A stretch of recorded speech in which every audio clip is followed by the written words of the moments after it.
Hello friend, কেমন আছো তোমরা সবাই? আশা করছি খুব ভালো আছো। তো আজকে আমরা চলে যাচ্ছি আমার বোনের শাদীর অনুষ্ঠানে, যেটা ছিল রথের দিন, 7 তারিখে রবিবারে।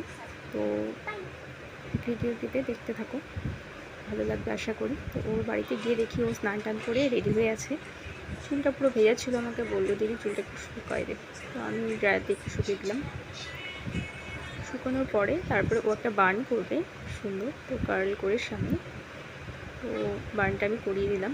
করে দেওয়ার পরে শাড়ি টাড়ি পরলো, পরে পুরো মেকআপ ও নিজেই করেছে। খুব সুন্দর দেখাচ্ছিল, স্পেশাল দিন, সত্যি খুব সুন্দর লাগছিল।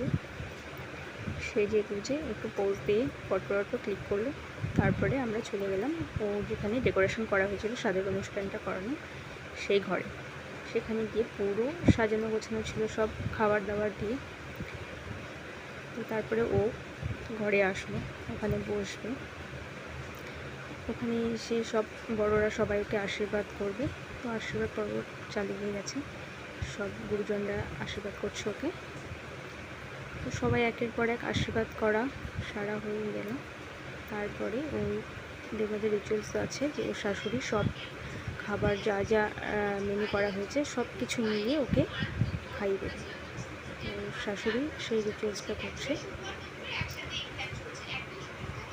তো এবার ওর শাশুড়ি সব কিছু মিলিয়ে ওকে খাইয়ে দিচ্ছে। সত্যি জীবনে এটা একটা স্পেশাল দিন, সুন্দর মুহূর্ত। এরপরে ও একটা মাছের মাথা নিয়ে পুরো একটা পোজ দেবে, খুব সুন্দর লাগছিল। তারপরে ওর 3 দেওর আছে, সেই দেওররা মিলে এই খাবারটা সেমভাবেই ওকে খাইয়ে দেবে।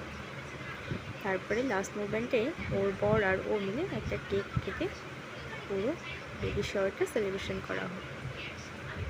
ভিডিওটি যদি ভালো লেগে থাকে সবাই লাইক কমেন্ট শেয়ার করবে বেশি বেশি করে। আর আমরাও খুব এনজয় করেছি এই স্বাদের অনুষ্ঠানে।